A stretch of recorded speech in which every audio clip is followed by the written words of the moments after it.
The red alarm lights flashed across the cockpit as Lieutenant Dae-ho Kim gripped his fighter's control stick with sweaty palms. Through the reinforced glass, he could see the massive alien ships blocking out the stars above Mars. The Valkyrie Empire had come to destroy humanity, and their black warships stretched across space like a plague of metal locusts.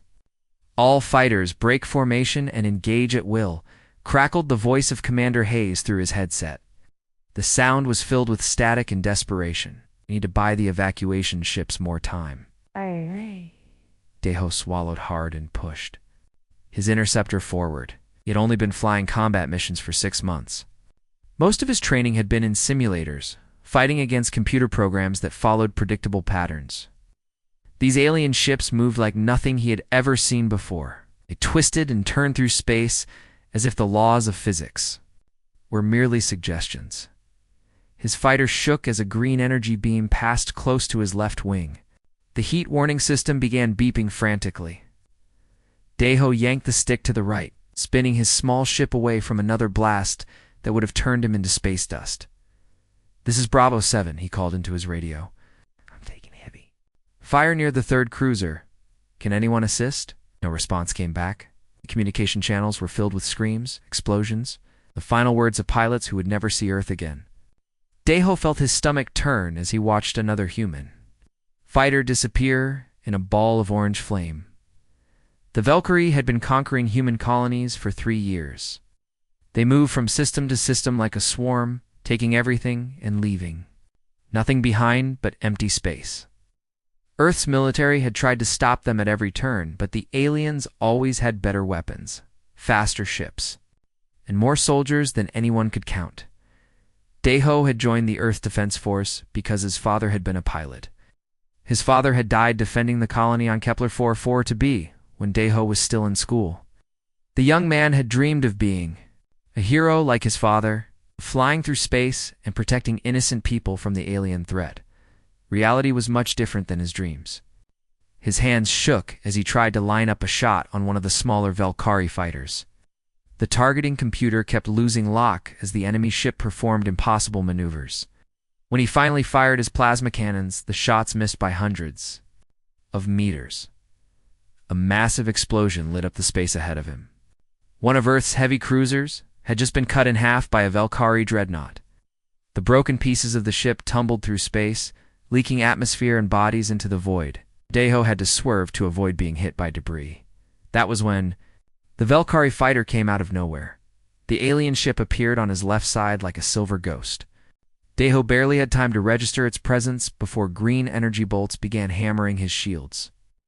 The protection barrier around his fighter flickered and sparked with each hit. "Shield generators at 40%, announced his ship's computer. In a calm voice that seemed completely inappropriate for the situation, Dae-ho threw his fighter into a steep dive, trying to shake the pursuing alien. The Valkyrie pilot stayed on him like glue, firing continuously. More energy bolts struck his ship, and this time they got through. The right engine exploded in a shower of sparks and metal fragments. Engine 2 offline. Life support at 60%. Hull breach detected in Section C, the computer reported. His ship began spinning out of control. Dae-ho fought with the controls, trying to regain stability, but the damaged fighter would not respond properly. Warning lights covered his instrument panel like a constellation of disasters. The Valkyrie fighter moved in for the kill. Dae-ho could see the alien pilot through the transparent metal of the enemy cockpit. The creature looked like a cross between a lizard and an insect, with 4 arms and glowing yellow eyes. It was already charging its weapons for the final shot. Panic filled Dae-ho's mind. He had to do something, anything, to survive. His training had covered emergency procedures, but his brain felt like it was made of ice. He could not remember what buttons to push or which systems to activate. His left hand reached toward the emergency beacon control. If he could send a distress signal, maybe someone would come to rescue him. But in his terror and confusion, his fingers found the wrong switch. The Project Mimic device had been installed in only a few prototype fighters. Dae-ho had been briefed about it once, but he had not paid much attention. The scientists had explained that it was designed to interfere with enemy communications by creating false signals. They had warned all pilots never to activate it without direct orders from command. Deho pressed the button. The device hummed to life with a sound like singing electricity. Strange blue lights began dancing across his control panels. The air inside his cockpit started to shimmer like heat waves rising from summer pavement. "What is happening?" he whispered to himself. The Project Mimic device was supposed to jam enemy signals, but something had gone wrong during its construction. Instead of sending out interference, it began scanning Deho's brain patterns and converting them into digital information. The process was supposed to be impossible with current technology, but the device had been built using salvaged alien components that human scientists did not fully understand. Deho felt a strange tingling sensation spreading through his body. The world around him began to fade like a photograph left in the sun. His vision blurred, and the sounds of battle became distant and muffled. The Valkyrie fighter fired its final shot. Deho's damaged interceptor exploded in a brilliant flash of light and twisted metal.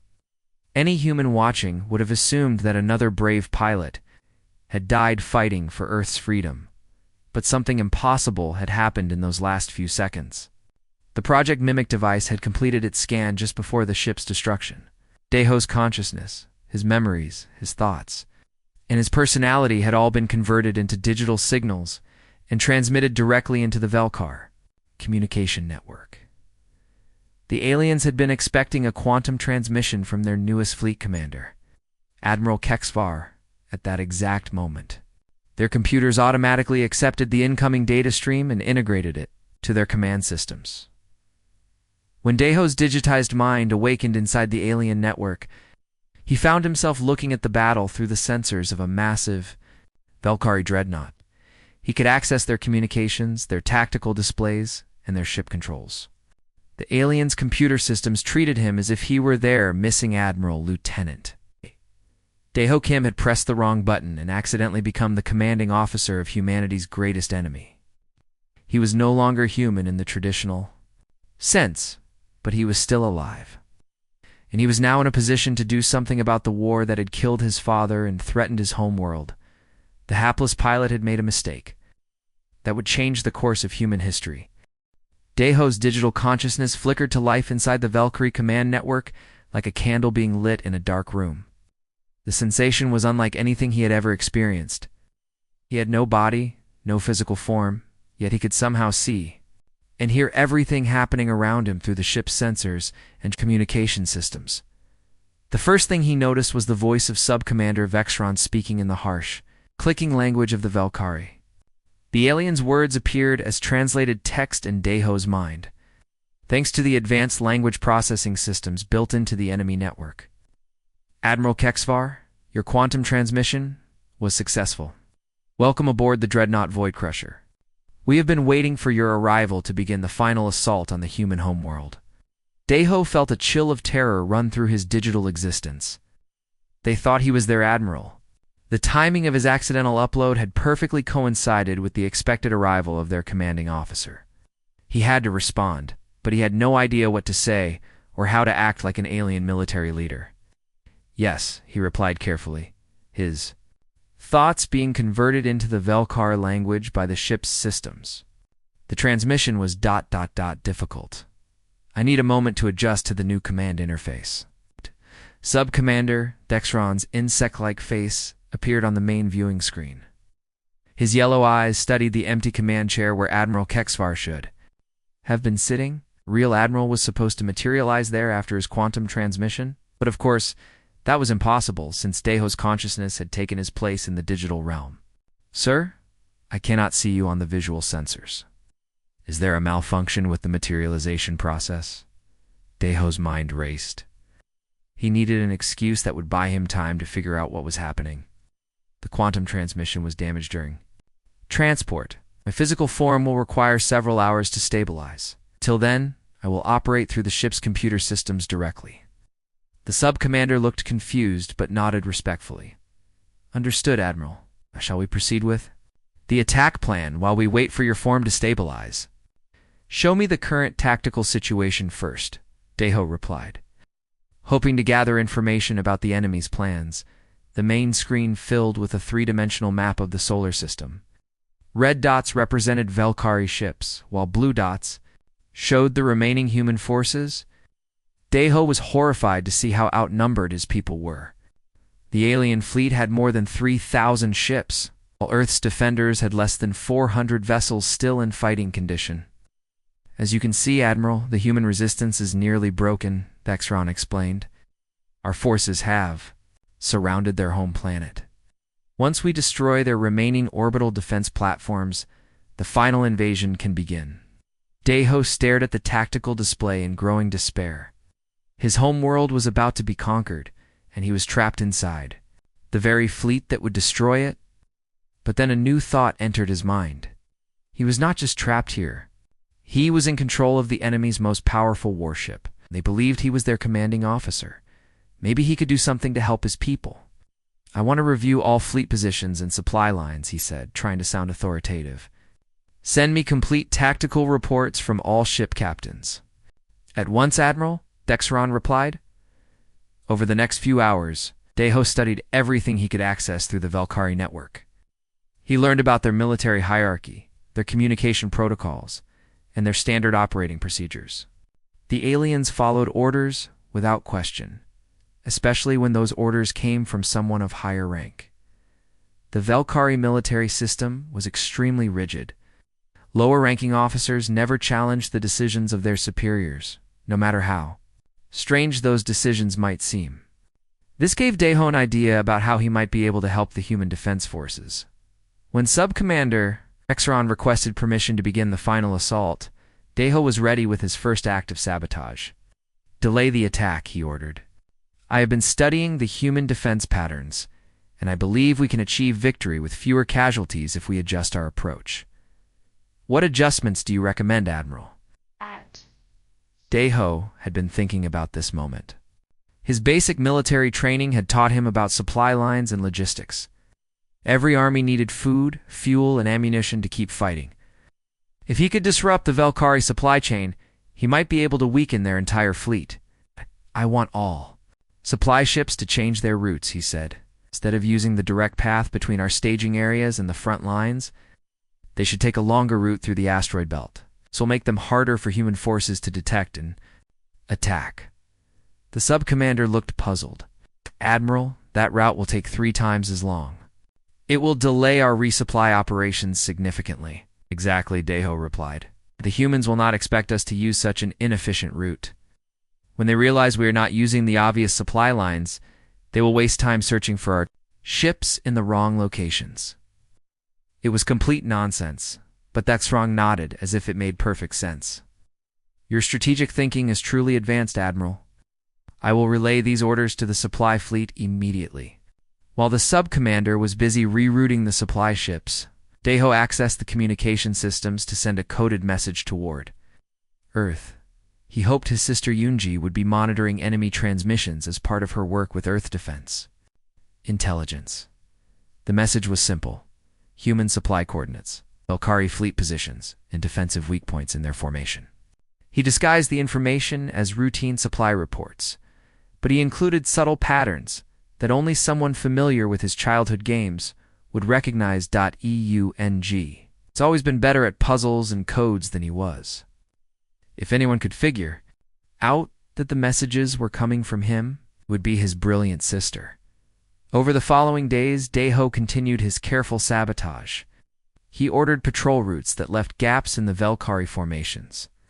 He delayed weapons maintenance schedules and confused ammunition distribution. Each order seemed reasonable on its own, but together they began to create chaos in the alien fleet's operations. The most satisfying moment came when he convinced the Valkyrie captains to test their weapon systems by firing at empty space coordinates. He told them it was a new targeting calibration procedure that would improve their accuracy during the coming battle. "This will ensure that when we attack the human ships, our shots will be perfectly aimed," he explained to the confused but obedient captains. In reality, the weapons test wasted thousands of energy charges and depleted their ammunition reserves. The Valkyrie ships would have significantly less firepower available when the real fighting began. "Sub-Commander, Vexron began to look suspicious after the third day of unusual orders. But he was too disciplined to question a superior officer. Directly, instead, he started asking careful questions about the Admiral's new strategic methods. "Sir, some of the other captains have expressed concerns about these unconventional tactics. They wonder if perhaps the quantum transmission affected your memory or judgment." Aho realized he was walking on dangerous ground. If the aliens discovered his true identity, they would purge him from their systems and proceed with their original invasion plans. He needed to make his sabotage seem like brilliant military strategy rather than enemy interference. "Subcommander," he said in his most authoritative voice, "these tactics represent the evolution of Velkhari military doctrine. The High Command sent me here specifically to test new approaches that will make our forces more effective against adaptive enemies, like the humans." "I understand, Admiral. Your methods are simply more advanced than our traditional thinking." Deho smiled inwardly. The alien's respect for authority was working in his favor, as long as he could maintain the illusion of being their superior officer. He could continue to protect his homeworld from the inside, but he knew this deception could not last forever. Eventually, the real Admiral Kexvar would find a way to contact the fleet, or his sabotage would become too obvious to ignore. He needed to find a more permanent solution to the invasion threat. 3 weeks had passed since Deho's accidental infiltration of the Velkhari fleet, and the results of his sabotage were becoming impossible to ignore. Supply ships arrived days late with half their cargo missing. Weapon systems malfunctioned. During routine drills, communication networks experienced mysterious delays that left entire squadrons operating without proper coordination. "Subcommander." Vexron stood before the main tactical display, his forearms gesturing frantically as he tried to explain the latest disaster to his digital admiral. "Sir, the 3rd Battle Group reports that their attack on the human mining station at Ceres was completely unsuccessful. The humans seemed to know exactly where our ships would appear and had prepared a devastating ambush. We lost 12 heavy cruisers and achieved nothing." Deho felt a surge of satisfaction. His coded messages to Earth had been working. His sister, Yunji, and the human intelligence officers were using his information to turn every Velkhari attack into a trap. But he had to maintain his cover as the confused and frustrated admiral. "The humans are more clever than we anticipated," he replied through the ship's communication system. "Their defensive strategies have evolved beyond our previous intelligence reports. With respect, Admiral, this is the 5th failed operation this month. The other ship captains are beginning to question our tactical approach. Some are saying that your new methods are ... unusual." Deho knew he was walking a dangerous line. If he made the Velkhari too suspicious, they would investigate his identity more closely. But if he stopped sabotaging their operations, Earth would fall to the invasion. He needed to find a way to make his interference look like genuine military genius. An idea began forming in his digital mind. Instead of just disrupting enemy plans, he could start achieving victories that actually helped humanity. While making himself look like a brilliant commander to the aliens, "Summon all ship captains for an emergency strategy meeting," he ordered. "I will address their concerns directly." Within an hour, the holographic images of 20 Velkhari captains filled the command center. Their reptilian faces showed mixtures of confusion, frustration, and barely concealed anger. These were experienced military officers who had conquered dozens of worlds. "And they did not understand why their current campaign was failing so badly, Captain." Next, all of the heavy cruiser Deathbringer spoke first. "Admiral Kexvar, our forces have suffered unprecedented losses while achieving minimal strategic gains. The human resistance grows stronger each day, while our own capabilities diminish. We request an explanation for these new tactical methods." Deho had prepared for this moment. He accessed the Velkhari military database and studied their previous conquest campaigns. The aliens had always won through overwhelming force and predictable strategies. They would mass their ships together and attack the strongest enemy positions. Directly, it was effective but costly in terms of ships and lives. "Captains," he began, "you are thinking like conquerors of primitive worlds. The humans are different from our previous enemies. They adapt quickly and learn from each battle. Our old methods will not work against such an opponent. Then what do you propose, Admiral? Asked Captain Rexman of the battleship Voidstalker. Must become unpredictable. We must use tactics that seem inefficient or even foolish to traditional military thinking. The humans expect us to act like typical Velkhari commanders. When we do something completely unexpected, they cannot prepare proper defenses. The captains looked skeptical, but they were trained to follow orders from superior officers. Deho pressed his advantage. I will demonstrate with our next operation. The humans have a major supply depot on Europa, one of Jupiter's moons. Intelligence reports suggest it is heavily defended and considered a priority target. The humans will expect us to attack it with a massive fleet assault. That would be the logical approach. Captain Nextol agreed. The facility supplies 3 human battle groups. Destroying it would cripple their resistance in this sector. Exactly. But instead of attacking the depot directly, we will stage a fake assault with minimal forces while our main fleet attacks their communication relay on Io. When the humans rush to defend the depot, they will leave their communication net, WORK, unprotected. It sounded like a reasonable military strategy, but Deho had a different plan in mind. The fake assault on Europa would be so obviously weak that the human defenders would easily repel it. Meanwhile, the attack on the communication relay would be deliberately mismanaged, allowing the humans to capture several Velkhari ships and interrogate their crews. The information gained from those prisoners would give Earth defense valuable intelligence about Velkhari technology and battle plans. But to the alien captains, it would look like their admiral was employing brilliant misdirection tactics. Captain Rexman nodded slowly. This approach is unlike anything in our standard tactical manuals, but the logic is sound.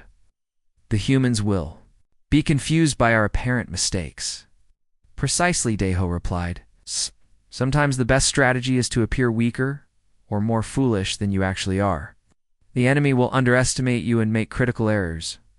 The operation proceeded exactly as Deho had planned. The attack on Europa was half-hearted and easily defeated, while the assault on the Io communication relay turned into a disaster when the Velkhari ships suffered mysterious navigation failures and flew directly into human defensive positions. But when the human forces captured 3 intact Velkhari vessels and dozens of prisoners, Deho spun the failure into apparent success. The humans now possess our ships and will study them, he explained to his increasingly impressed captains. But they do not realize that those vessels contain false technical specifications in their computer systems. When they try to use what? They have learned their weapons will be less effective against our real capabilities.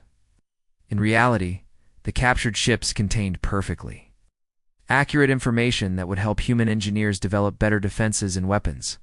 But the Velkhari captains were amazed by their admiral's forward-thinking strategy. Captain Nextol was particularly enthusiastic. Admiral, your methods seemed chaotic at first, but now I see the deeper purpose. You are fighting a war within. War? Using the humans' own intelligence gathering against them? Word of Admiral Kexvar's innovative tactics began spreading throughout the fleet. Younger officers especially admired his unconventional approach. They had grown tired of the rigid, outdated strategies that had been used for centuries. Here was a commander who thought beyond traditional military doctrine. Navigation Officer Yextol of the cruiser Star Render requested a private communication with the Admiral. Sir, I wanted to express my admiration for your tactical innovations. Many of us junior officers have long believed that our military thinking needed to evolve. Your strategies prove that victory comes from intelligence and creativity, not just brute force. Deho was surprised by the young officer's enthusiasm. He had not expected to gain genuine supporters among the enemy ranks. What changes would you like to see in our military structure, Officer Yextel? We should promote officers based on merit and creative thinking rather than just following orders blindly. We should encourage tactical experimentation and reward those who develop new strategies. The old ways worked against primitive enemies, but we need fresh approaches for modern warfare. These conversations gave Deho a new perspective on his situation. Not all Velkhari officers were mindless followers of tradition. Some were intelligent individuals who wanted their military to improve and adapt. Perhaps he could build a coalition of supporters who would help him protect humanity while believing they were serving their own people's interests. Communications Specialist Naltim also reached out to express support for the Admiral's methods. "Sir, your communication protocols have taught us valuable lessons about information warfare. May the way you coordinate with different fleet elements shows a level of strategic thinking I have never encountered before."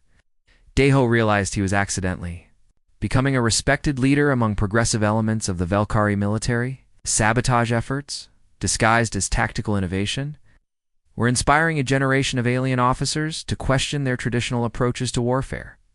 But this growing influence also brought new dangers. The more successful he became at building support for his reforms, the more attention he would attract from higher levels of the Velkari command structure.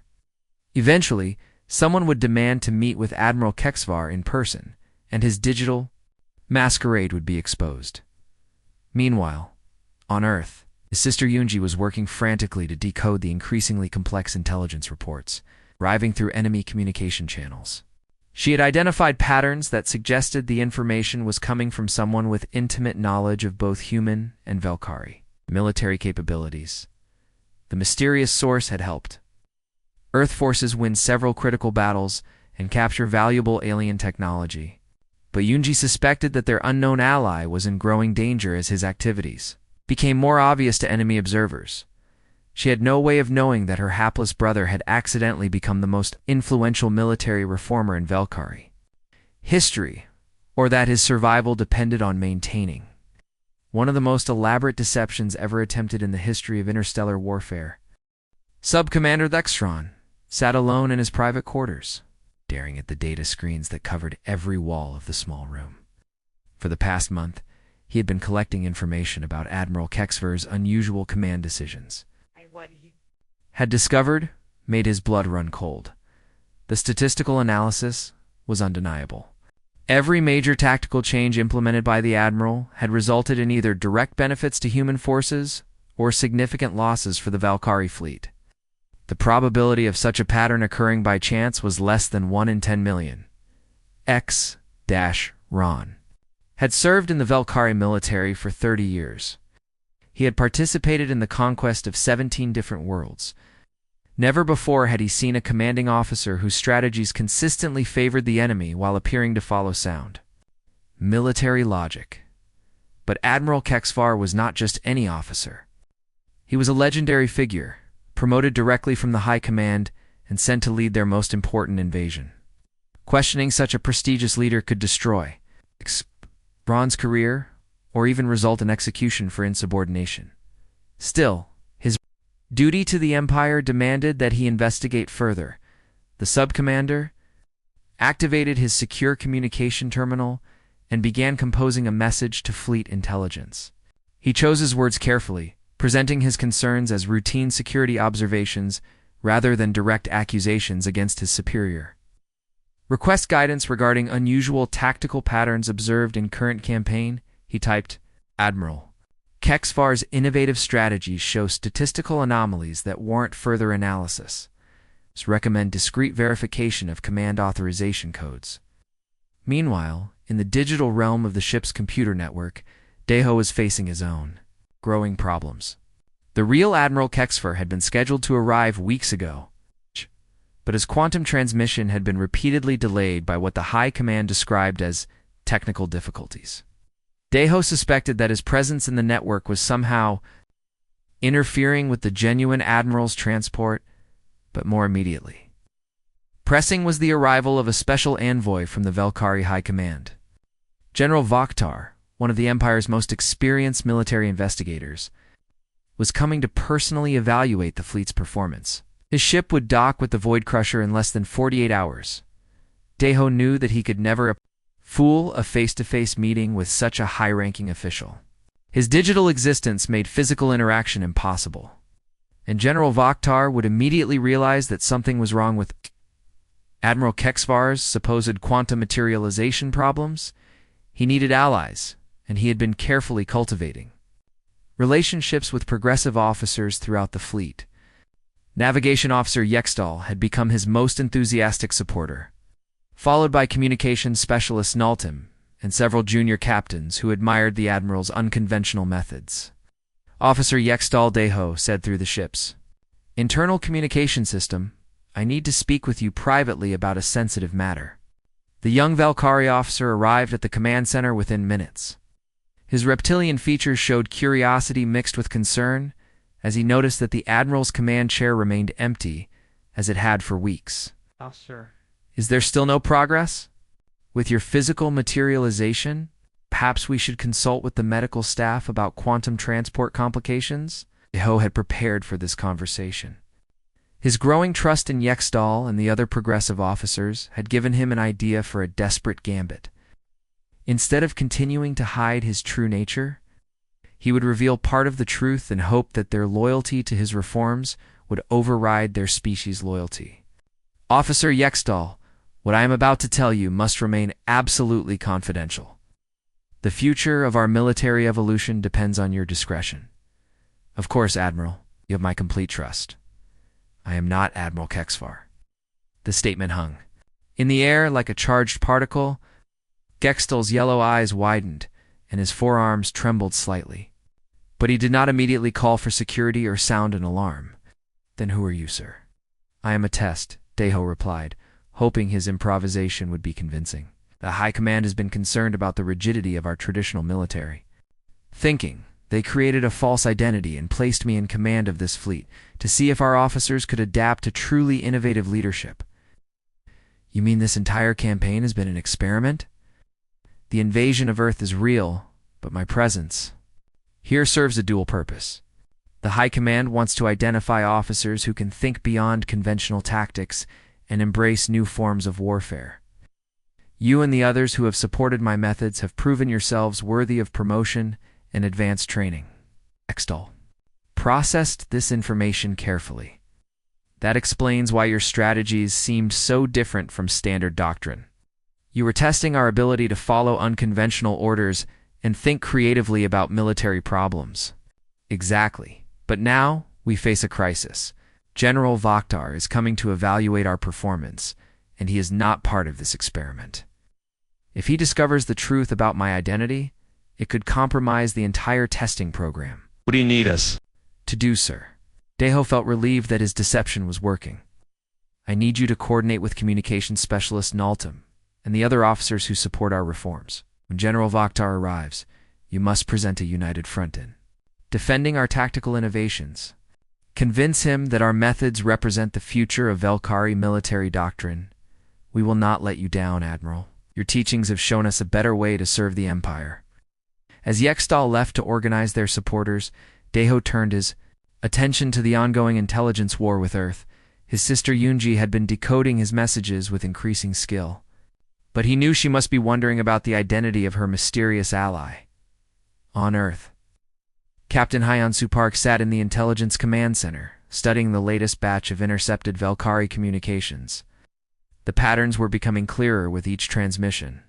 Someone inside the enemy fleet was providing detailed information about Valkyrie operations, ship positions, and strategic plans. The source has access to command-level intelligence. He reported to Yoonji Kim, who had become the military's expert on decoding the mysterious messages. "Whoever is sending these reports knows things that only a high-ranking Valkyrie officer would know." Yoonji stared at the decoded text on her screen. Hidden within the routine military communications were references that seemed strangely familiar. The way certain tactical information was presented reminded her of conversations she had shared with her brother years ago. "Captain Park, I need access to my brother's personal files and military records." "Your brother who died at Mars? Why would that be relevant to current intelligence operations?" "I have a theory, but I need to verify some details first. The communication patterns in these messages remind me of coding games Deho and I used to play when we were children." Captain Park looked skeptical, but authorized the file access. Yoonji spent the next several hours comparing the structure of the intercepted messages with her brother's known communication habits and thought patterns. What she discovered made her heart race with a mixture of hope and disbelief. Mathematical relationships between words, the subtle repetition of phrases, and the overall organization of information all matched patterns that Daeho used in their childhood codes. But how could her dead brother be sending intelligence reports from inside an enemy fleet? She began composing a test message, using references that only Daeho would understand. If her theory was correct, and somehow her brother had survived and infiltrated the Velkhari command structure, she needed to establish direct communication with him. The message contained questions about their childhood pet, their father's favorite saying, and the location where they had buried a time capsule when Daeho was 12 years old. If the mysterious intelligence source was really her brother, he would be able to respond with the correct answers. Back aboard the Void Crusher, Sub-Commander Vexron received a reply from Fleet Intelligence. The message was brief but disturbing. No record of Admiral Kexfer authorization for current assignment. Original commander still in quantum transport queue. Investigate immediately and report findings. Vexron felt his worst fears confirmed. The being who had been commanding their fleet was an imposter, possibly an enemy agent who had somehow infiltrated their computer systems. But how could he expose such a deception without triggering a fleet-wide crisis? Appeared on the long-range sensors, approaching rapidly for its scheduled docking. The next few hours would determine whether Daeho's desperate gamble could survive. The scrutiny of one of the Empire's most experienced investigators. The hapless pilot who had pressed the wrong button was about to face his greatest test yet. His survival and the fate of humanity's resistance would depend on the loyalty of alien officers who believed they were serving a progressive reformer rather than a human spy. Time was running out, and the stakes had never been higher. General Vakhtar's massive battleship Shadow of Empire docked with the Void Crusher like a predator latching onto its prey. The general was known throughout the Velkhari military as a ruthless investigator who could uncover deception with surgical precision. His yellow eyes had seen through countless lies and conspiracies during his 40-year career. Daeho watched through the ship's sensors as the imposing figure stepped aboard his vessel. General Vakhtar stood nearly 8 feet tall, with scarred armor that told the story of 100 battles. His reputation for executing traitors and incompetent officers was legendary among the Velkhari fleet. Sub-Commander Vexron, the general's voice boomed through the corridors. Assemble all senior officers in the main briefing room. I want to meet this Admiral Kexfar, who has been achieving such remarkable results with his unconventional tactics. Vexron felt sweat forming on his reptilian skin. The message from Fleet Intelligence was burning in his mind. Admiral Kexfar was not supposed to be here, yet someone had been commanding their fleet for weeks. The sub-commander knew he had to tell the general the truth. But he also feared what might happen when the deception was exposed. Meanwhile, Navigation Officer Yexdal was frantically coordinating with the other progressive officers who supported their mysterious admiral. Communications specialist Naltim had gathered data on all the tactical successes they had achieved under the new leadership. Captain Rix Venn of the destroyer Swiftstrike had prepared reports showing improved fleet efficiency and morale. Remember, Yexdal whispered to his allies, our admiral has taught us that innovation requires courage. We must defend his methods against traditional thinking, even if General Vakhtar represents the old ways. In the digital realm of the ships, computer network Daeho was executing the most dangerous plan of his strange new existence. He had detected the approach of a quantum transmission containing the real Admiral Kexfar. The genuine Velkhari commander would arrive within hours, and when he did, Daeho's masquerade would be exposed instantly. But Daeho had learned much about Velkhari computer systems during his weeks of infiltration. He began implementing a series of subtle interference patterns that would disrupt the incoming quantum signal. 2 outside observers. It would appear that Admiral Kexfar's transport was suffering from technical malfunctions. The process required him to redirect massive amounts of processing power from the ship's other systems.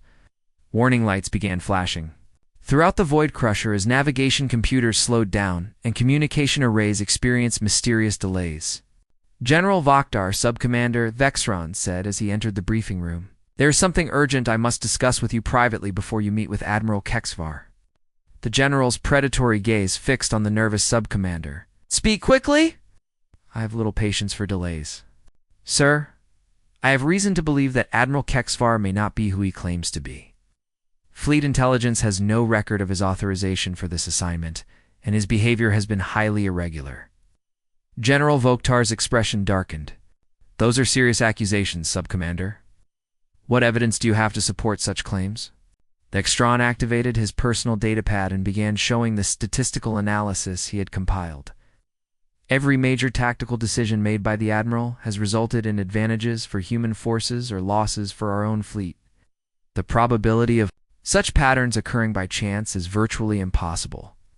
Before the general could respond, the briefing room doors opened, and Yextal entered with several other officers. Their timing was perfect. Deho had been monitoring the conversation through the ship's internal sensors and had signaled them to interrupt at this crucial moment. General Vokhtar Yextal said, with respectful determination, "We represent a group of officers who have served under Admiral Kexvar's command. We wish to present our perspective on his tactical innovations." The general looked annoyed by the interruption but gestured for them to continue communications. Specialist Nultum stepped forward. "Sir, Admiral Kexvar has revolutionized our approach to warfare. His strategies may seem unconventional, but they represent a necessary evolution in military thinking. We have achieved victories that would have been impossible using traditional methods." "What victories, Thex?" Ron demanded. "Our losses have been enormous, and the human resistance grows stronger each day." Captain Rick Sven activated a holographic display showing fleet performance data. "Subcommander, you are looking at the wrong metrics. Yes, we have experienced tactical setbacks, but Admiral Kexvar has been playing a deeper strategic game. His apparent failures have lured human forces into overconfidence while we gathered intelligence about their capabilities." Deho felt a mixture of pride and guilt as he listened to his alien supporters defend him. These officers genuinely believed they were serving their empire's best interests, not knowing they were actually protecting humanity's secret ally. General Vokhtar studied the conflicting reports with growing confusion. "Where is Admiral Kexvar? I demand to speak with him directly." "The Admiral is still experiencing complications from his quantum transmission," Yextal explained. "His physical form has not fully materialized, but he remains in command through the ship's computer interface." At that moment, alarms began sounding throughout the Void Crusher. The ship's artificial intelligence announced in its mechanical voice, "Quantum interference detected. Admiral Kexvar's materialization process has been disrupted by unknown energy patterns." Deho had timed the disruption perfectly. The real Admiral Kexvar's quantum signal had been scattered into harmless data fragments, buying him more time, while providing a convenient explanation for his continued absence. On Earth, Junji Kim was staring at her computer screen in amazement. The test message she had sent using childhood references had received a response that left no doubt about the sender's identity. The reply contained perfect answers to questions that only her brother could have known. "Captain Park," she called excitedly, "I need to speak with you immediately. I know who our intelligence source is." Captain Hyensu Park rushed to her workstation. "You identified the Velkari officer who has been helping us." "It's not a Velkari officer," Yonji said with tears in her eyes. "It's my brother Deho. Somehow he survived the battle at Mars and infiltrated their command network." Park looked skeptical. "That's impossible. We saw his fighter explode. No one could have survived that blast.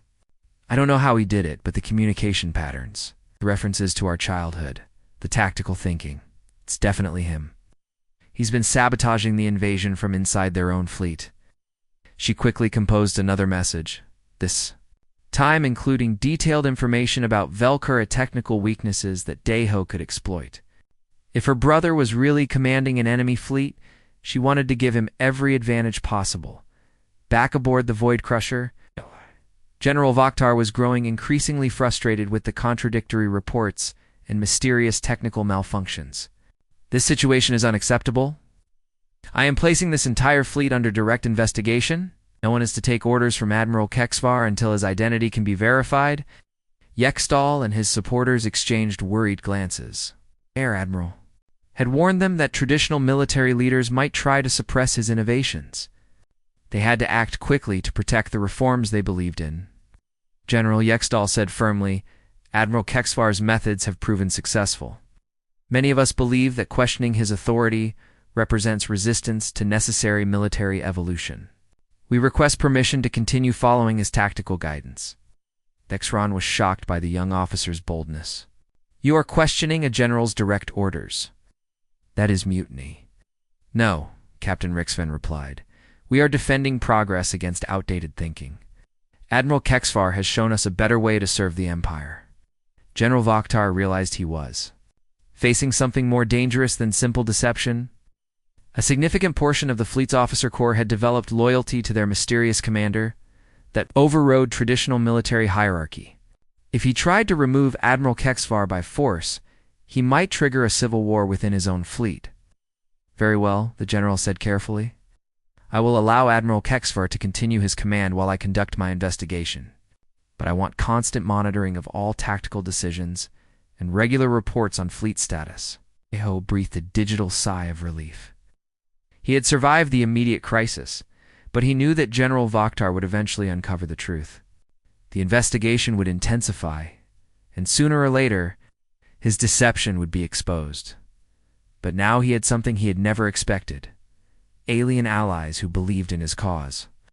Even if they didn't understand what that cause really was. Officers like Yextal and Nal Tim were willing to risk their careers to defend what they saw as military progress. The hapless pilot who had pressed the wrong button was no longer fighting alone. He had accidentally created a reform movement within the enemy fleet, and that movement was about to change the course of the war in ways no one could have predicted. The real battle was just beginning. The crisis erupted 3 days later, when the quantum transport finally completed successfully. But not with Admiral Kexvar. Instead, the materialization chamber filled with the imposing figure of High Admiral Zethmore, the Supreme Commander of all Valkyrie military forces. His unexpected arrival sent shockwaves through the entire fleet. General Vokhtar immediately went to greet the High Admiral, mind racing with questions about what had happened to the missing Admiral Kexvar. But when he began explaining the situation aboard the Void Crusher, High Admiral Zethmore's reaction was not what he expected. You fool, the High Admiral snarled, his forearms gesturing angrily. Admiral Kexvar was killed in a transport accident weeks ago. His quantum signal was destroyed during transmission. Yet you allowed an impostor to command this fleet without verifying his identity. Sir, the being claiming to be Admiral Kexvar has been operating through the computer systems. We assumed his materialization was simply delayed. There's no being in the computer systems. You've been taking orders from a malfunction, a ghost in the machine. This entire fleet has been compromised by your incompetence. But Navigation Officer Yextal, who had been monitoring the conversation through the ship's internal communication network, heard something different in those words. If Admiral Kexvar was dead, and their mysterious commander was not a Valkyrie officer then, who had been leading them to military innovation and tactical success, he quickly contacted communications specialist Naltum and the other progressive officers. Emergency meeting in Conference Room 7. Our Admiral's true identity has been revealed, and we need to decide what to do about it. When the group assembled, Yextal shared what he had overheard. High Admiral Zethmore says Admiral Kexvar died weeks ago. It means our commander is not who we thought he was. Captain Rixven looked confused. Then who has been giving us orders and teaching us these new tactical methods? I believe, Yextal said carefully, that our admiral might be someone from outside the Valkyrie Empire, someone who has been helping us evolve beyond our traditional limitations. The room fell silent as the implications sank in. Communications. Specialist Naltum was the first to speak. You mean our commander might be human? It would explain many things. The unconventional tactics, the concern for reducing casualties, the emphasis on intelligence over brute force. These are not typical Valkyrie military values. Captain Rixven stood up slowly. If that is true, then we have been learning from our enemy. But the lessons were valuable. Our admiral, whoever he really is, has made us better officers and better strategists. Meanwhile, Deho was monitoring the situation with growing alarm. High Admiral Zethmore had brought additional security forces and computer specialists who were beginning a systematic investigation of the ship's digital systems. It would only be a matter of time before they discovered his presence in the network. But he also heard the conversation among his supporters, and their words filled him with unexpected hope. These alien officers were considering loyalty to him even after learning he might be human. Their dedication to the tactical innovations and military reforms he had introduced was stronger than their species prejudice. In the command center, High Admiral Zethmore was issuing new orders. This fleet will immediately resume traditional attack formations. We will assault the human homeworld directly with overwhelming force. No more of these complicated strategies and inefficient tactics. Sub-Commander Thextron felt relieved that proper military hierarchy was being restored. But his satisfaction was short-lived when Navigation Officer Yextal and several other officers entered the command center. "High Admiral," Yextal said with formal respect. "We request permission to continue using the tactical innovations we have learned under Admiral Kexvar's command. Those tactics were implemented by an imposter, possibly an enemy agent. We'll return to standard Valkyrie military doctrine immediately." "Sir, with respect, those tactics worked. Our fleet performance improved under the new leadership. We believe these methods represent the future of Velkar military thinking." Admiral Zethmore's eyes blazed with fury. "You are questioning direct orders from the Supreme Commander of all Velkari forces? That is mutiny." Captain Rick Sven stepped forward. "We are not questioning your authority, High Admiral. We are asking permission to serve the Empire more effectively. Using better strategies. The strategies came from an enemy spy. Communications specialist Naltum spoke up, and the enemy taught us valuable lessons. Should we ignore knowledge simply because of its source? Military wisdom is valuable regardless of where it originates." The confrontation was spiraling beyond anyone's control. More officers were arriving to support Yextal's position, while others remained loyal to traditional command. The fleet was dividing into two factions before High Admiral Zethmore's eyes. At that moment, Deho made a decision that would change everything. Using the ship's communication systems, he broadcast his voice throughout the entire fleet. "This is the being you have known as Admiral Kexvar. High Admiral, Zethmore is correct. I am not a Valkyrie officer. I am Lieutenant Deho Kim of the Earth Defense Force, and I have been operating within your computer system since my fighter was destroyed in battle." The announcement sent shockwaves through every ship in the fleet. Thousands of Valkyrie officers heard the human pilot's confession, and their reactions varied dramatically. "I never intended to become your commander," Deho continued. "But I learned that many of you are intelligent beings who want to serve your people with honor and effectiveness. The tactical methods I taught you work because they are based on respect for life and strategic thinking rather than blind aggression." On Earth, Yoonji Kim was monitoring Valkyrie communications when she heard her brother's voice broadcasting across the enemy fleet. Tears streamed down her face as she realized he was revealing his identity to save the alien officers who had supported him. "Captain Park," she called urgently. "My brother is about to start a civil war in the Valkyrie fleet. We need to coordinate with Earth Defense immediately." Back aboard the Void Crusher, High Admiral Zethmore was screaming orders for security forces to purge the computer systems and arrest all officers who had supported the human infiltrator. But nearly half the fleet's commanders refused to comply. "Admiral Kexvar taught us that competence matters more than species," Kexvar declared. "If a human pilot can show us better ways to serve our people, then we should learn from him." The fleet split apart as ship after ship chose sides. Some vessels remained loyal to traditional Valkyrie command, while others declared their intention to follow the progressive reforms they had learned. What began as a command dispute escalated into full-scale civil war. Battles erupted between Valkyrie ships as the two factions fought for control. In the chaos, Earth Defense Forces launched a massive counterattack coordinated by intelligence. From both Deho and his sister EUN-G, the divided Valkyrie fleet, weakened by internal conflict, could not mount an effective defense against the human assault. Ship after ship was either destroyed or captured as Earth forces pressed their advantage. Deho's faction, now calling themselves the New Doctrine Fleet, retreated to a distant star system. Nearly 800 ships had chosen to follow the human pilot's teachings rather than submit to traditional Valkyrie authority. My friends, Deho addressed his alien supporters through their communications. I cannot ask you to abandon your people for me.